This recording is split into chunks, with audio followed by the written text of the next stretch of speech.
Have you ever forgotten your phone? When did you realise you'd forgotten it? I'm guessing you didn't just smack your forehead and exclaim "damn" apropos of nothing. The realisation probably didn't dawn on you spontaneously. More likely, you reached for your phone, pouring open your pocket or handbag, and were momentarily confused by it not being there. Then, you did a mental restep of the morning's events. Damn. In my case, my phone's alarm woke me up as normal, but the battery was lower than I expected. It was a new phone, and it had this annoying habit of leaving applications running that drained its power overnight. So, I put it on to charge while I showered, instead of into my bag like normal. It was a momentary slip from the routine, but that was all it took. Once in the shower, my brain got back into the routine it follows every morning, and that was it. Forgotten. This wasn't just me being clumsy, as I later researched. It's a recognised behavioural function.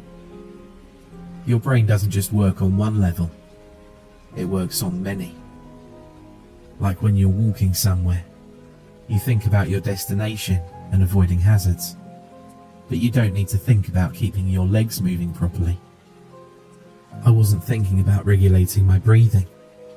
I was thinking about whether or not I should grab a coffee on the drive to work. I did. I wasn't thinking about moving my breakfast through my intestines. I was wondering if I'd finish on time to pick up my daughter Emily from nursery, or get stuck with another late fee. This is the thing. There's a level of your brain that quietly deals with routine, so that the rest of it can think about other things. Think about it. Think about your last commute. What do you actually remember? Little, if anything, probably. Most common journeys blur together, and recalling any one in particular is scientifically proven to be difficult. Do something often enough, and it becomes routine. Keep doing it, and it stops being processed by the thinking bit of your brain, getting relegated to another part dedicated to dealing with it. Your brain keeps doing it without you thinking about it. Soon, you think about your route to work as much as you do keeping your legs moving when you walk. As in, not at all. Most people call it autopilot, but there's danger there. If you have a break in your routine, your ability to remember and account for the break is only as good as your ability to stop your brain going into routine mode.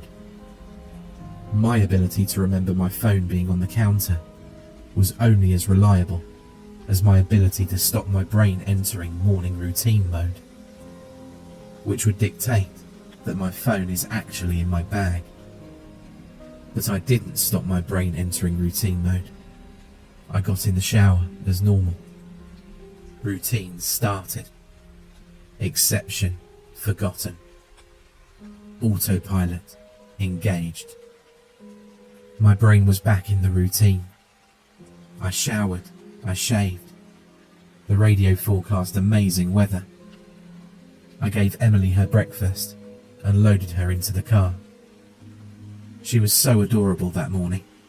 She complained about the bad sun blinding her, saying it stopped her having a little sleep on the way to nursery, and left. That was the routine. It didn't matter that my phone was on the counter, charging silently. My brain was in the routine, and in said routine, my phone was in my bag. This is why I forgot my phone. Not clumsiness, not negligence. Nothing more than my brain entering routine mode and overwriting the exception. Autopilot engaged. I left for work. It was a swelteringly hot day already.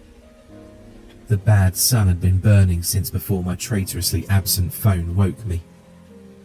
The steering wheel was burning hot to the touch when I sat down. I think I heard Emily shift over behind my driver's seat to get out of the glare. But I got to work, submitted the report, attended the morning meeting. It wasn't until I took a quick coffee break and reached for my phone that the illusion shattered. I did a mental restep. I remembered the dying battery. I remembered putting it onto charge. I remembered leaving it there. My phone was on the counter. Autopilot disengaged. Again, therein lies the danger. Until you have that moment, the moment you reach for your phone and shatter the illusion, that part of your brain is still in routine mode. It has no reason to question the facts of the routine. That's why it's a routine.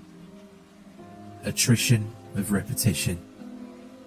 It's not as if anyone could say, "Why didn't you remember your phone? Didn't it occur to you? How could you forget? You must be negligent." To do so would miss the point. My brain was telling me the routine had been completed as normal, despite the fact it hadn't. It wasn't that I forgot my phone. According to my brain, according to the routine, my phone was in my bag. Why would I think to question it? Why would I check? Why would I suddenly remember, out of nowhere, that my phone was on the counter? My brain was wired into the routine, and the routine was that my phone was in my bag. The day continued to bake. The morning haze gave way to the relentless fever heat of the afternoon. Tarmac bubbled. Direct beams of heat threatened to crack the pavement. People swapped coffees for iced smoothies. Jackets were discarded, sleeves rolled up, ties loosened, brows mopped. The park slowly filled with sunbathers and barbecues. Window frames threatened to warp. The thermometer continued to swell. Thank God the offices were air-conditioned. But, as ever, the furnace of the day gave way to a cooler evening. Another day, another dollar. Still cursing myself for forgetting my phone, I drove home.